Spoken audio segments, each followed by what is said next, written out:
This webinar has been supported by an unrestricted educational grant from Besson's Healthcare.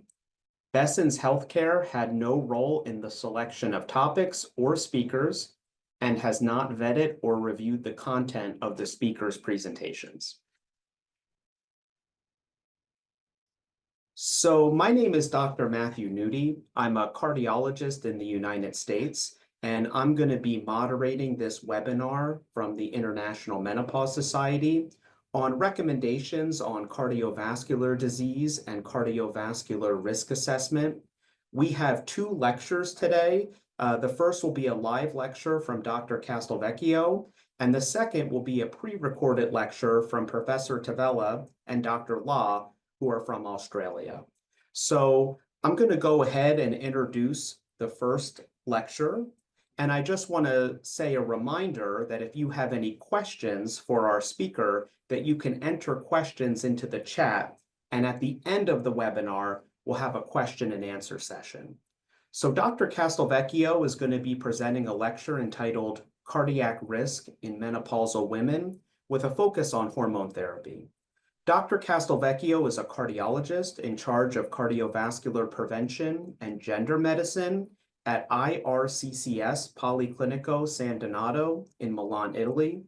After completing her training at the echocardiography laboratory of the Mayo Clinic, she started her research and clinical activity at the Policlinico San Donato, where she focused for many years on the study of ischemic heart disease. In recent years, she is devoted to primary prevention with a special focus on women's cardiovascular health and risk stratification. She is the author of more than 120 peer-reviewed articles and is a member of the European Society of Cardiology and a member of the Mayo Alumni Association. So I'll pass it over to Dr. Castelvecchio for the first lecture. Hello, everyone. It's a great honor for me for having been invited by IMS with the aim to share with you some meaningful insight on this really important topic. I have nothing to declare. Menopause is a significant life transition that affects millions of women around the world. The mean onset of menopause is around 51 years old, but there is a substantial inter-individual variation, meaning that menopause may occur early, before 45 years, or even before 40 in case of premature ovarian insufficiency. Although the risk of cardiovascular disease is lower in women who are premenopause than in age-matched men, the risk rises substantially after menopause. However, considering the wide time range of the menopause transition, when we talk about CVD risk and menopause, we need to consider the entire woman's lifespan.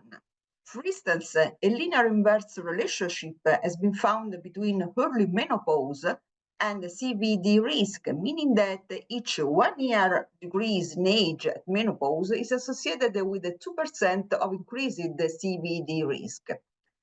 Some pregnancy complication increase the CVD risk later in life, but also women with polycystic ovary syndrome are at great risk, especially in their 30s and 40s.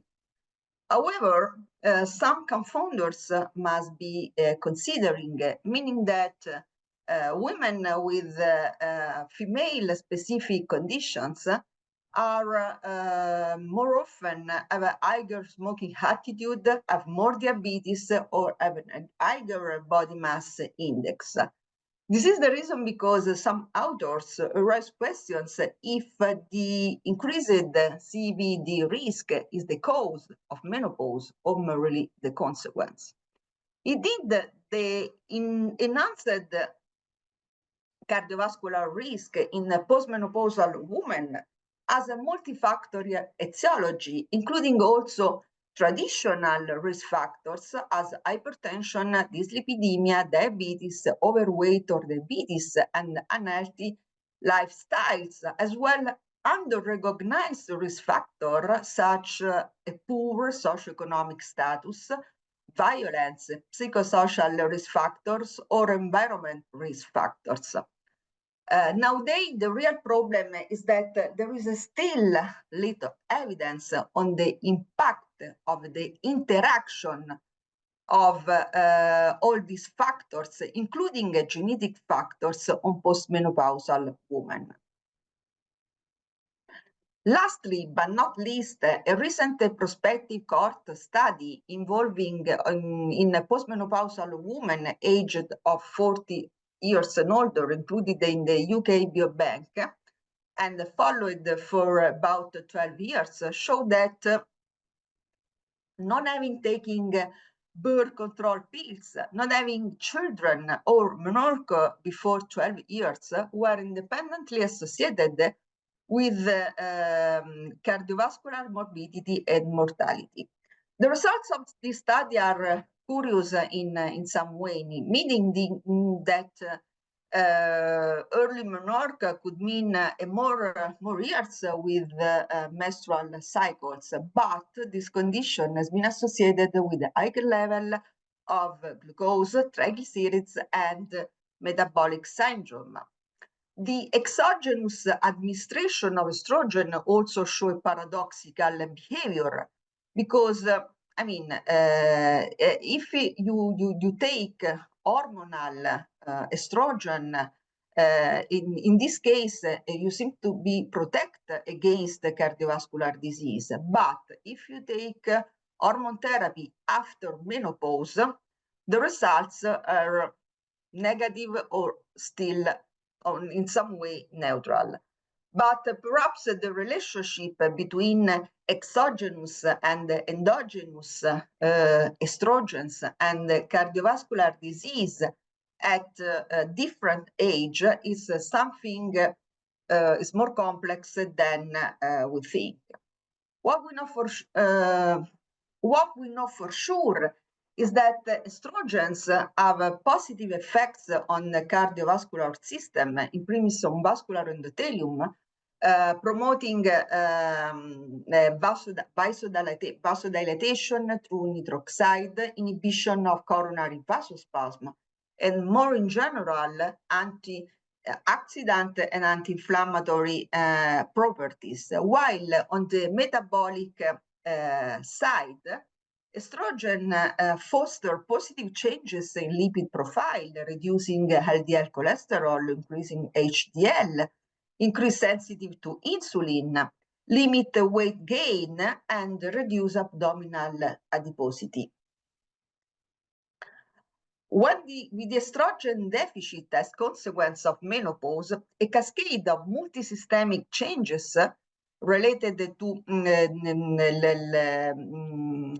foster basically inflammation and oxidative stress, leading to endothelial dysfunction, which in turn speed up coronary atherosclerosis and enhance the risk of coronary artery spasm or coronary dissection or factus, deleterious for young women which have a lower atherosclerotic burden compared to men, but are more prone to ischemic heart disease without obstructed coronary arteries. And you can see then that even when the population is stratified by age, the risk of myocardial infarction with obstructive coronary artery disease is higher in women, in younger women, in women before 50 compared to older women and men.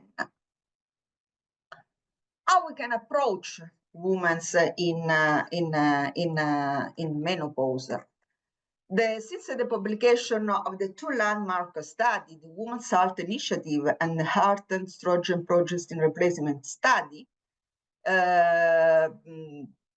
we have learned much regarding the benefits and the potential risk of systemic hormone therapy which is relevant for cardiologists.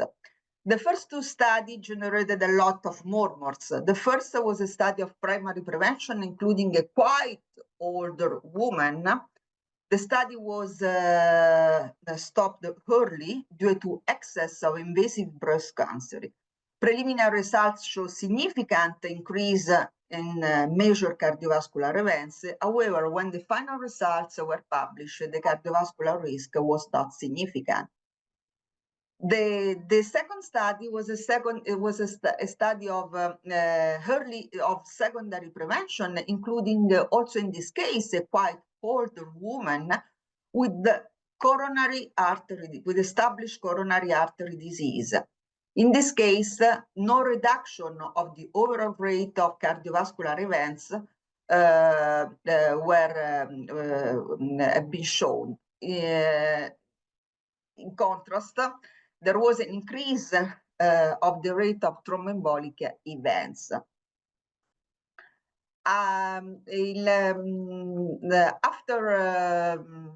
These two studies generated a lot of murmurs, of course. In the years later, according to the timing hypothesis for which the poor results were due to the older age of women included in the trials, new trials were designed, including younger women who were recently postmenopause.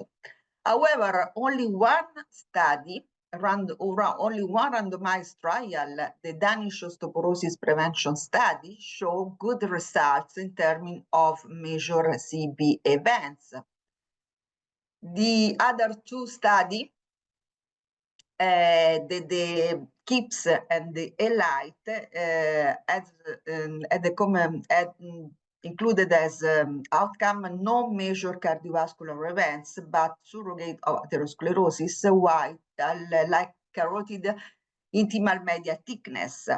The first, the KIPS study, enrolled, as you can see, younger women in early postmenopause, which have a coronary artery calcium score less than 50, not receiving estrogen or lipid lower therapy for at least 90 days. And in this case, the hormone therapy did not affect progression of atherosclerosis, despite improving some markers of coronary artery disease. You can see that in this case, there was no difference between the two groups, oral versus transdermal versus placebo.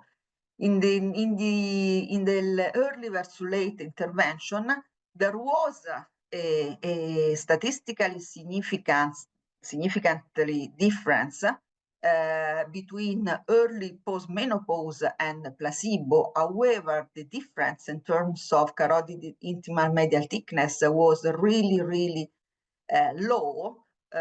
So the question is that if such differences is so relevant behind the statistical significance.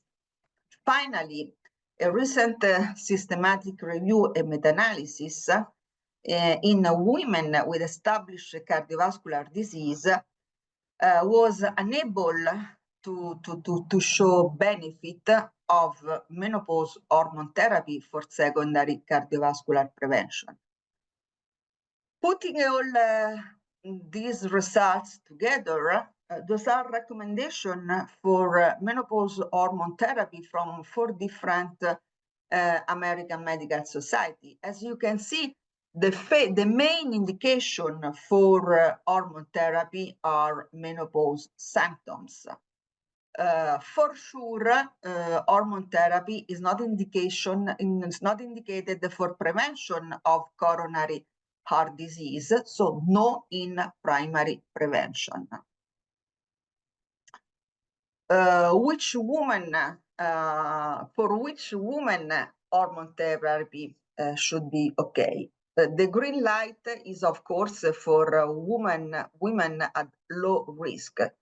Women in recent menopause with normal weight, normal blood pressure, quite active from a physical point of view, with a low risk, less than 5% at 10 years, according to the atherosclerosis cardiovascular disease risk calculator, low risk for breast cancer. Red light for women with previous cardiovascular events, with previous venous thrombosis or pulmonary embolist, with history of breast cancer, with a risk equal or more than 10%. For women at intermediate risk, perhaps we need to consider each risk factor one by one and define a more personalized strategies. The European Society arrived with this consensus document at the same conclusion, meaning that menopause hormone therapy is the most effective treatment for menopausal symptoms. Maybe hormone therapy may decrease the cardiovascular disease or cause of mortality in young women younger than 60 years of age and within 10 years of menopause. So early initiation after menopause has the greatest benefit for cardiovascular health. Hormone therapy is not recommended in women at high cardiovascular risk in women with previous events. So no for secondary prevention. Initiation is not recommended in women without symptoms. This is an algorithm proposed using the systematic coronary risk evaluation score, the score 2, and as you can see, the patient at high risk or very high risk for CBD menopause hormone therapy should be avoided. Hormone therapy is indicated for women with low to moderate CBD risk, with a score less than 2.5% for women younger than 50 years, or less than 5% for women between 50 and 69, with some consideration regarding the route of administration. Of course, the score 2 charts are not perfect tool for risk stratification. The score 2 doesn't take into account, is not suitable for instance for pregnant women with diabetes, for women with special condition, or for women younger than 40 years. This is the reason because the American Heart Association published the Life's 8 Essential, meaning that heart is not a merely absence of the disease. Thus, the overall cardiovascular health should be taken into account also of the health behaviors, meaning healthy dietary habits, physical activity, reduce smoking, and the last variable introduced was the duration and the quality of the sleep, which is quite important to improve women's health before, around, and after the menopause onset. In conclusion, menopause can occur around or after the age of 50 years, but can also be early or premature. CVD risk rises substantially in women after menopause at any age. CVD risk assessment in women approaching menopause is crucial and must take into account of the traditional risks and the genealogical history or pregnancy history, and the impact of the interaction from all these factors. Perhaps individual benefit risk stratification is desirable. Behind some beneficial cardiometabolic effects of menopause hormone therapy, currently hormone therapy is not recommended for primary or second prevention of cardiovascular disease. Hormone therapy is indicated to improve menopausal symptoms, but initiation is not generally recommended in women without symptoms. And mostly important, hormone therapy is not recommended in women at high cardiovascular risk. Thank you very much for your attention. Right. Thank you for that excellent talk. Just as a reminder, we will have a question and answer session with Dr. Castelvecchio at the end of the webinar, and you can type your questions into the chat. So we'll move on to the next lecture. The next lecture is a pre-recorded lecture from Professor Tavella and Dr. Law from Australia. They're going to be giving a talk entitled MINOCA, Myocardial Infarction with Non-Obstructive Coronary Arteries.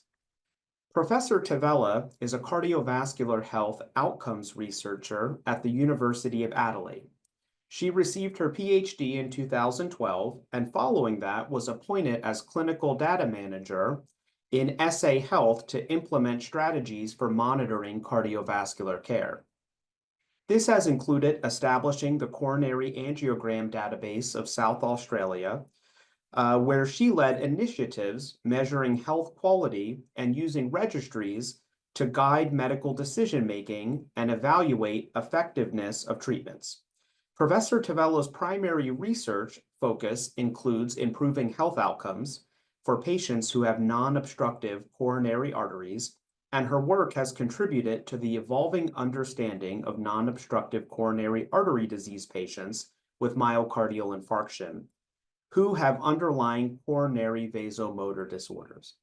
Dr. Law is an early career researcher in the Translational Vascular Function Research Collaborative based at the Queen Elizabeth Hospital, with just recently submitting her PhD thesis.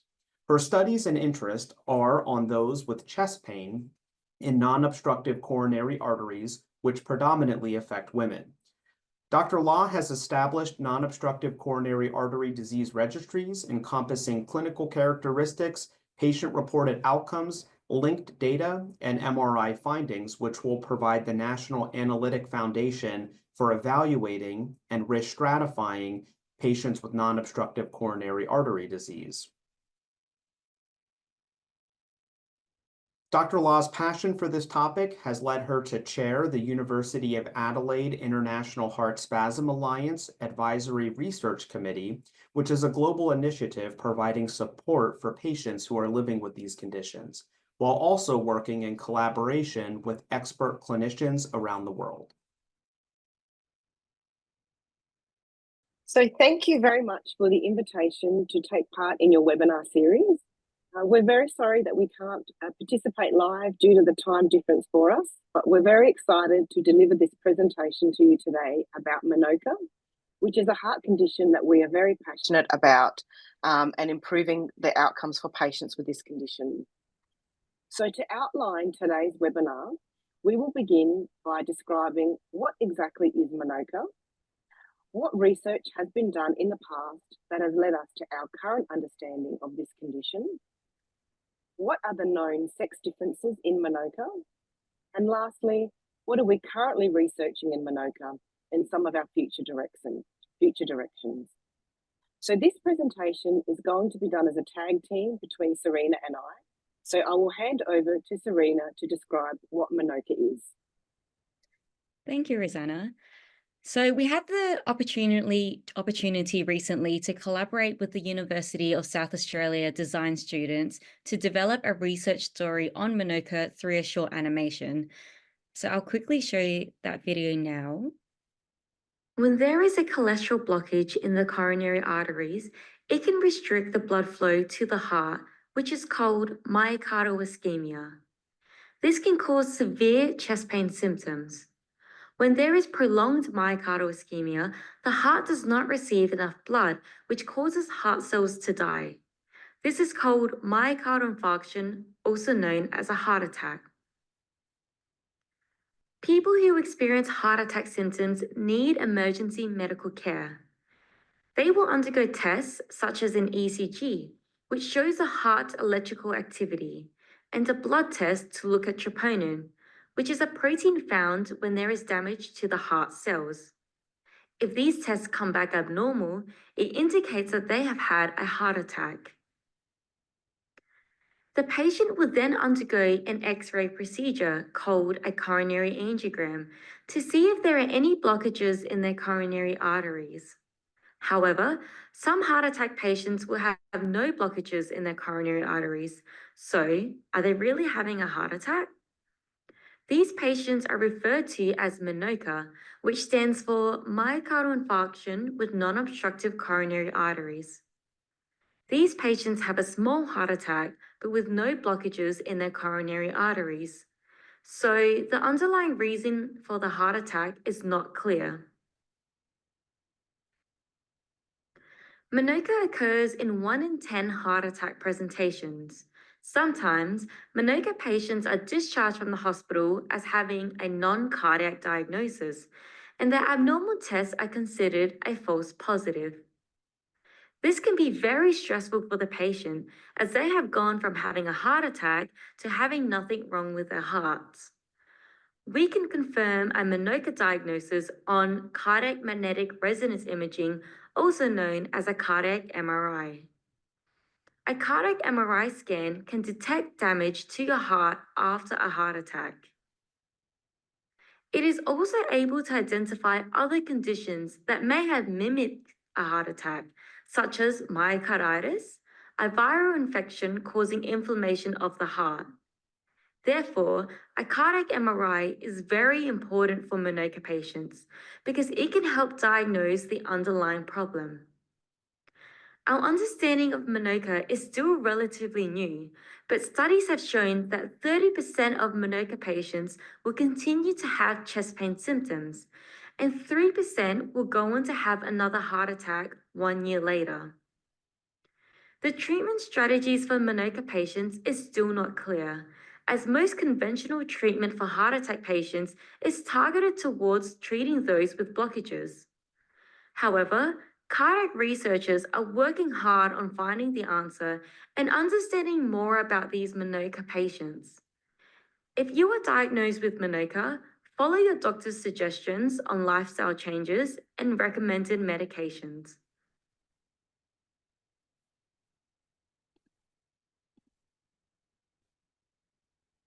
So as we saw in the video, these patients are presenting like those do when they have a heart attack. Because of the sudden onset of severe chest pain, these individuals are brought to the emergency department, and tests such as ECGs and troponin indicate that they are in fact having a heart attack. They then undergo a coronary angiogram to see if blocked coronary arteries are causing their heart attack episode.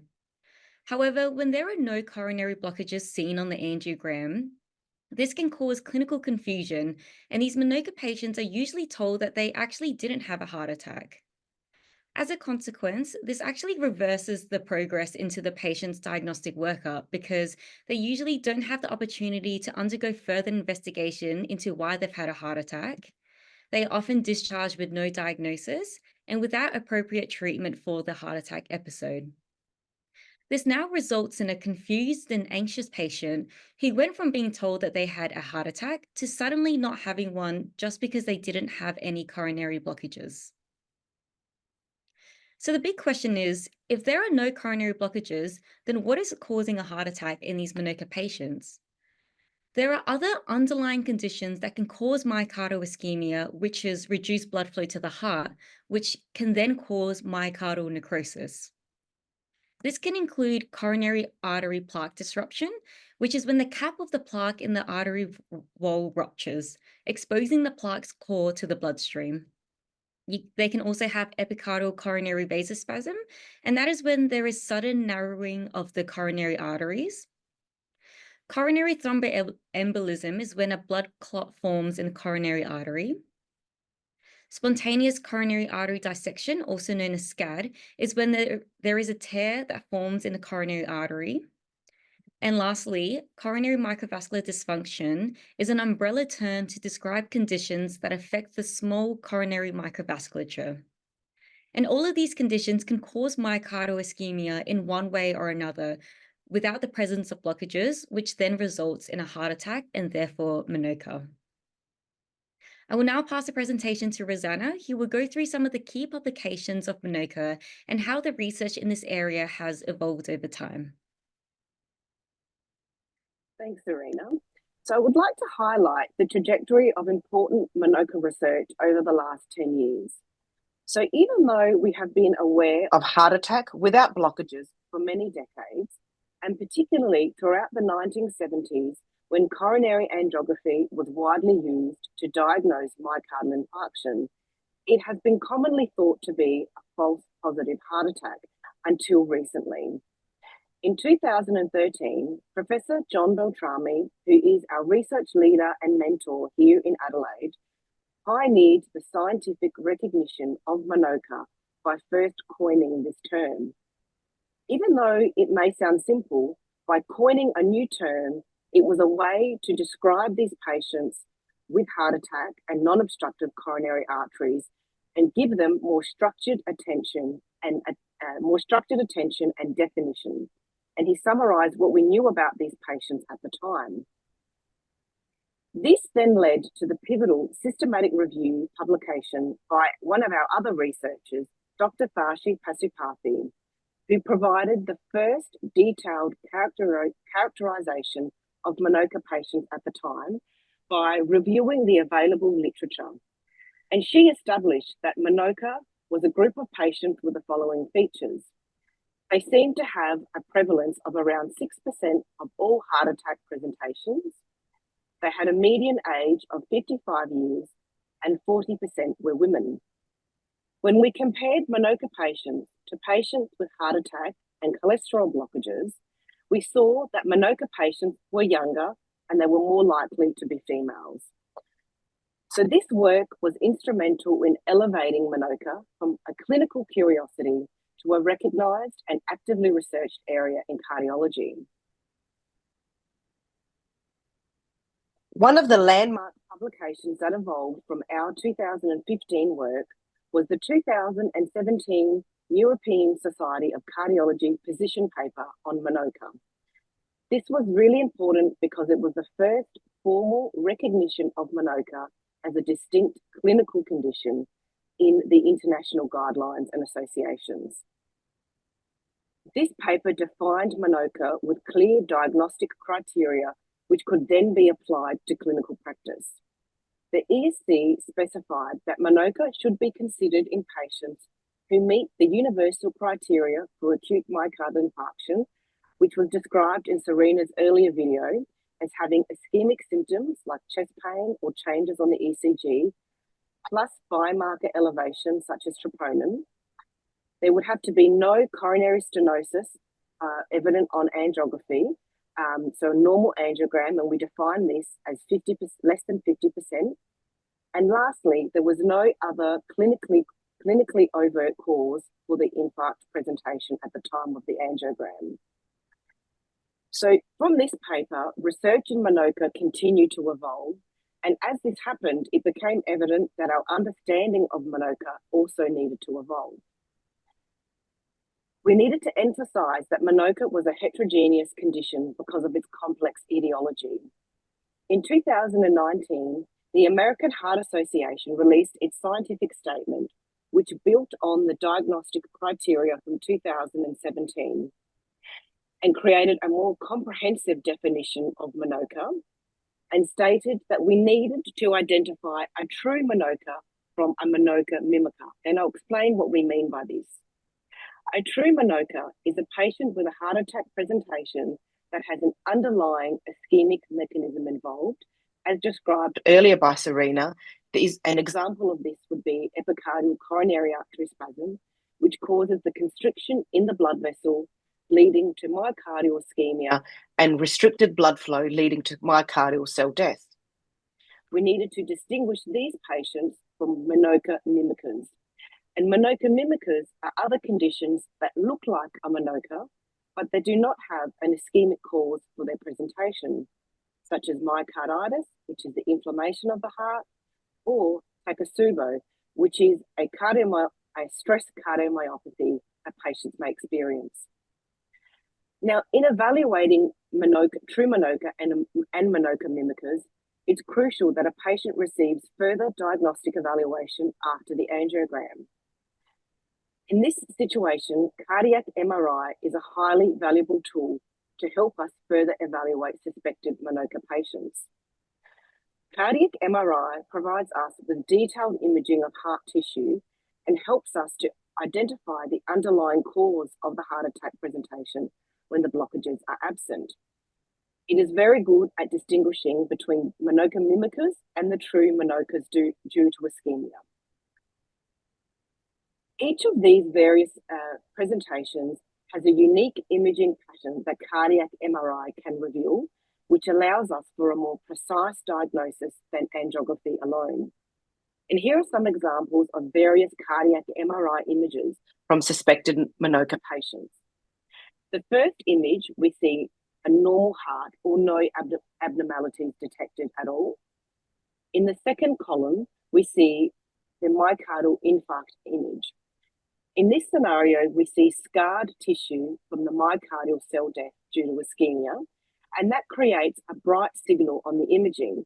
And you can see that at the bottom of the heart that there is a highlighted area. In the third column, we have examples of the non-infarct mechanisms or the Minoka mimicas, the non-ischemic conditions. The top example is myocarditis, and in this MRI, we see an area highlighted of edema, and this appears as regions of high signal intensity, like the heart is glowing. This reflects inflammation and swelling in the heart. And in the image beneath that, we see Takotsubo. Takotsubo has a very distinct imaging pattern compared to the others. At the bottom of the heart, we see the apical ballooning. So the left ventricle turns into a balloon shape. You can see where the arrows are pointing. This is very characteristic of Takotsubo and is where the name Takotsubo comes from, which is a Japanese term for a type of octopus trap that resembles the same unique shape that we see on the cardiac MRI. Takotsubo is often called broken heart syndrome because it is frequently triggered by an intense emotional or physical stress experienced by a patient. This stress experience leads to a sudden surge of stress hormones like adrenaline and inflammatory cytokines that cause the left ventricle of the heart to weaken and balloon out, creating that characteristic balloon shape on the cardiac MRI. Although Takotsubo can clinically mimic a Minoka, so a patient can feel like that they've had a heart attack, Takotsubo is definitely a distinct syndrome and should not be considered a Minoka or a true infarct.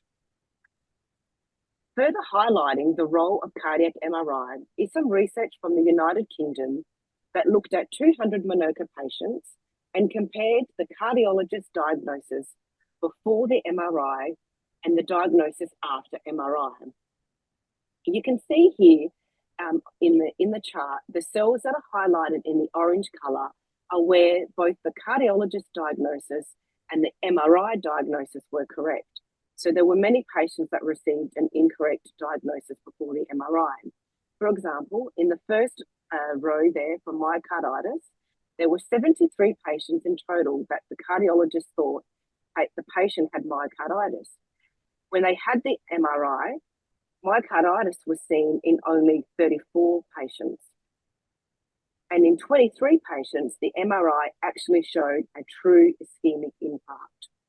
So without the MRI, those patients would have been misdiagnosed as not having a heart attack.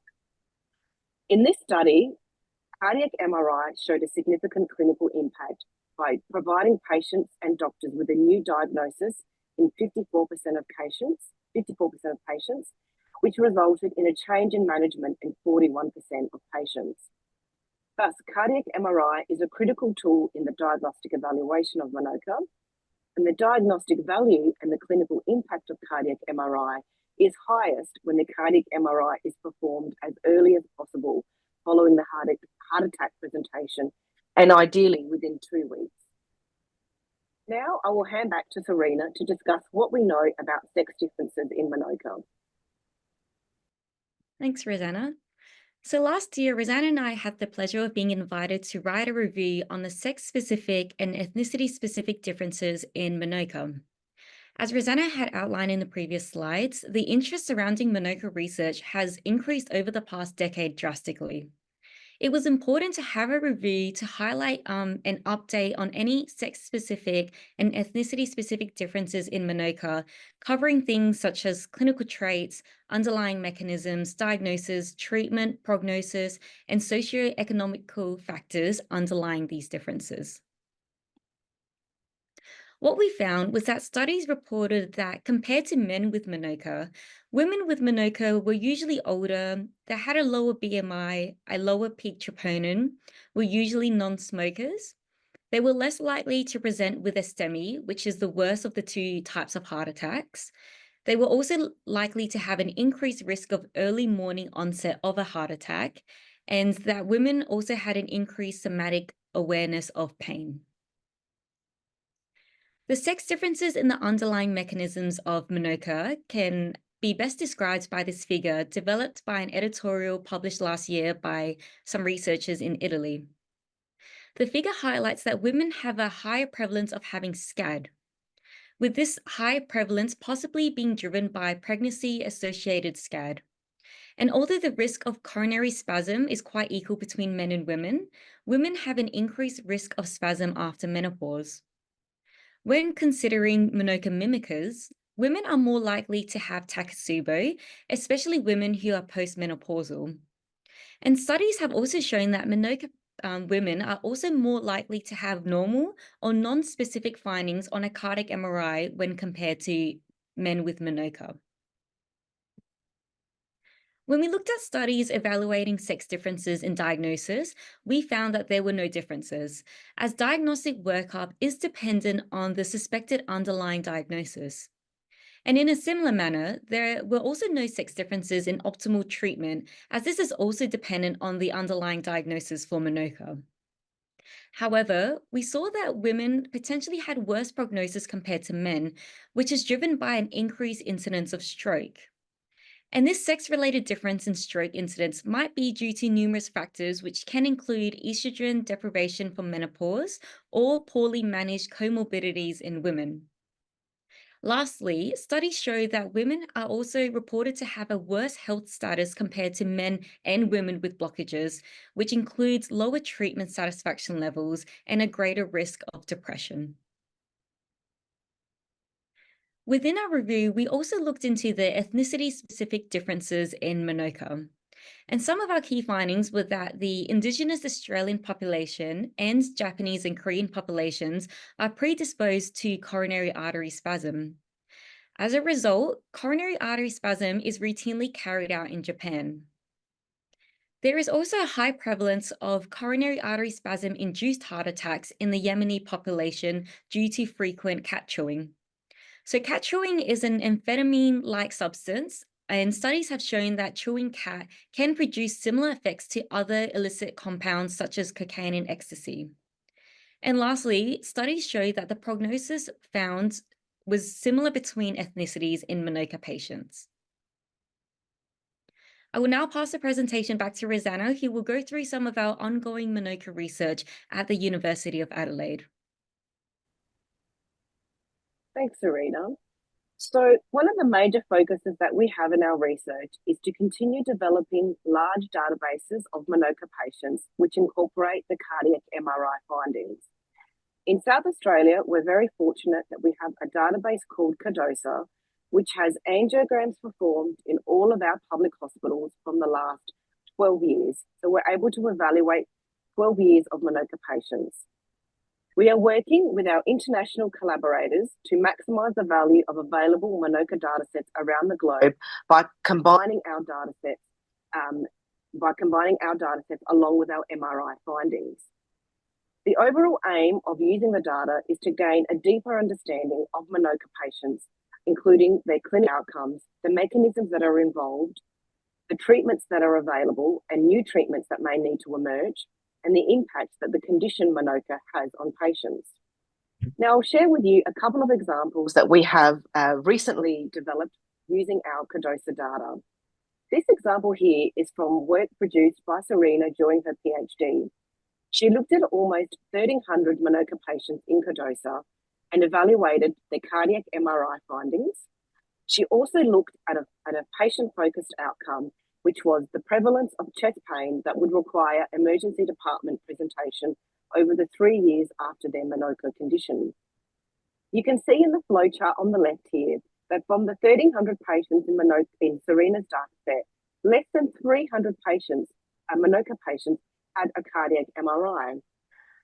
So this data shows that there is a major gap with the application of cardiac MRI in clinical practice, which is what we see amongst our international collaborators as well.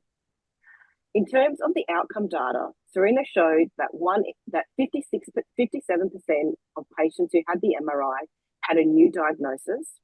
And when she looked at their chest pain outcomes, around 1 in 5 patients kept getting chest pain that required emergency department presentation over the 3-year period.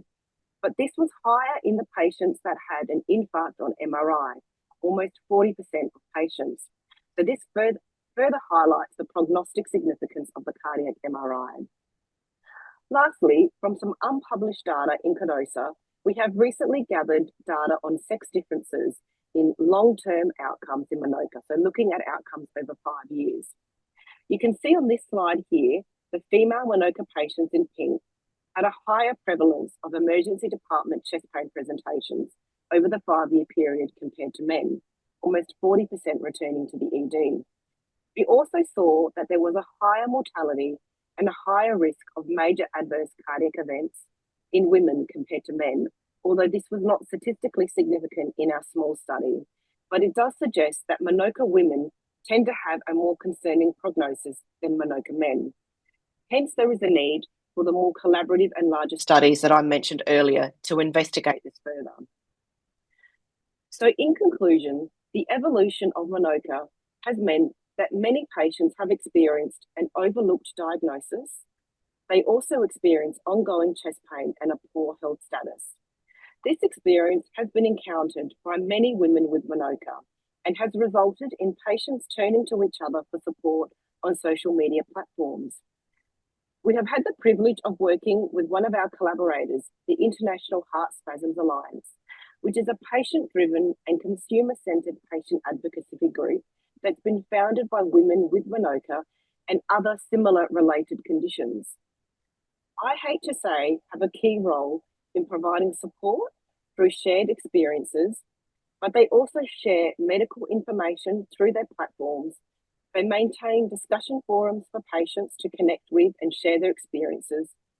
And they, importantly, for us, they provide the patient-centered experience when we're designing new research projects in future. If you have Manoka or you know somebody with Manoka or a similar condition, we really recommend that you look at the IHSA website or their Facebook page, where you will receive access to useful information and can take part in active discussions between patients with similar conditions. So thank you very much for your attention. And we would like to acknowledge our research team here in Adelaide that's led by Professor John Beltrami at the Translational Vascular Function Research Collaborative at the Basil Hetzel Institute. We hope that you have gained some insights about this intriguing condition, Manoka. And we are sorry that we can't be there in person to answer any questions that you may have. So please feel free to reach out to either myself or Sarena on our email.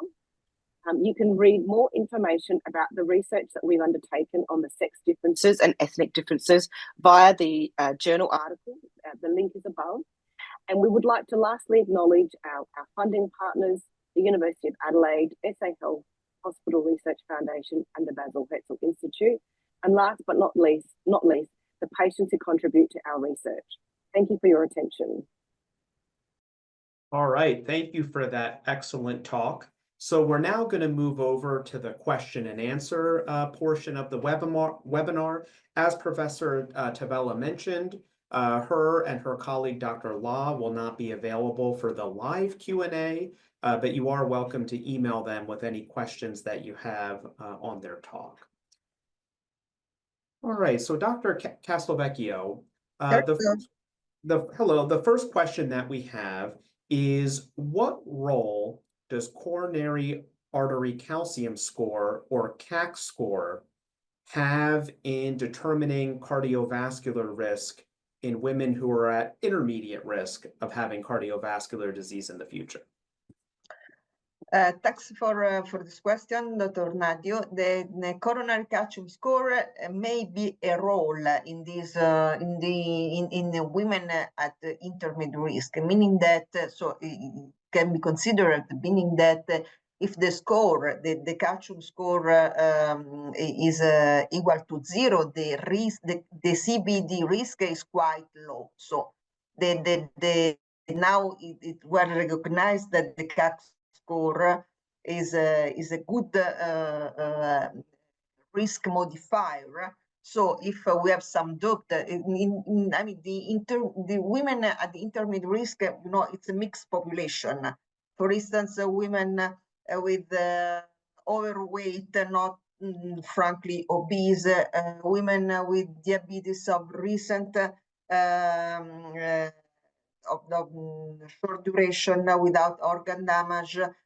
So in this case, the CAC score is important, because if the calcium is equal to 0, the risk is low. So the hormone therapy may be considered. If the calcium score is above already 100, the risk is increased. So we have to rethink about the decision to prescribe hormone therapy. Great, thank you. Can the score 2 be used in women with primary ovarian insufficiency?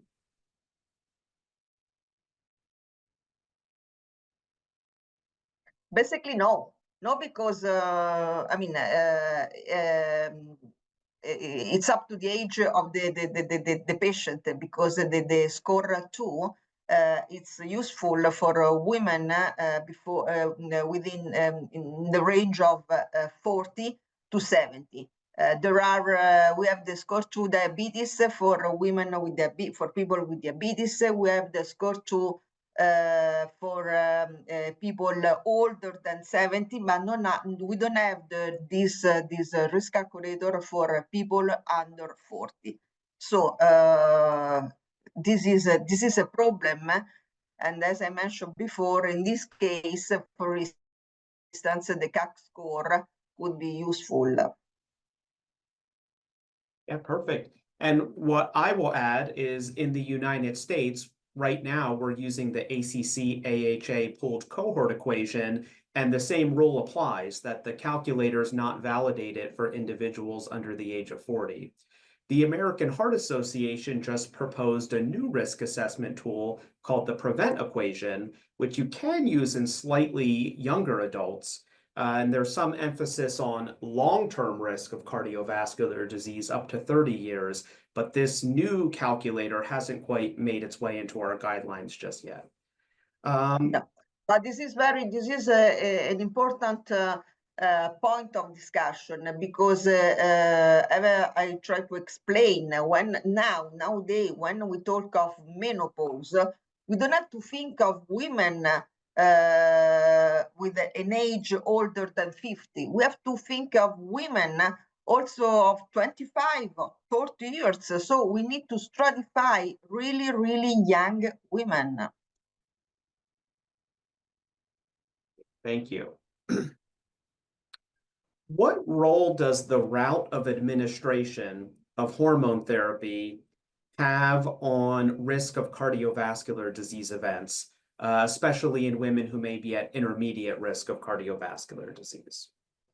In general, I mean, the main negative effects effects of exogenous estrogens are the increase in triglycerides, protein C reactive, and factor of coagulation, with so increasing the risk of VT thromboembolism.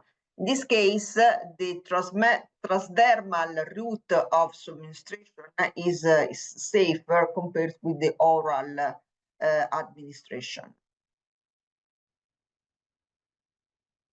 I have a question here that is more of a Minoka question, and I can go ahead and answer it. So here's a question. The Minoka mimicker epicardial coronary vasospasm is mentioned. What approach is best for a 50-year-old woman who has vasospasm attacks in a cyclic pattern in the week before her periods? That's an interesting question. I guess the first thing that I will say is, one, it is somewhat difficult to confirm a diagnosis of coronary vasospasm. Usually this is chest pain that responds to sublingual nitroglycerin. However, it's not always the case that chest pain that responds to sublingual nitroglycerin is coronary vasospasm. There is a confirmatory test that can be done in the cath lab with an acetylcholine challenge, but it's somewhat difficult to get that testing done, and it's not available in all cath labs. So what I would say for this patient is they probably should have some sublingual nitroglycerin on standby, and there are some other medical treatments that could be useful, like calcium channel blockers, like amlodipine or verapamil or diltiazem.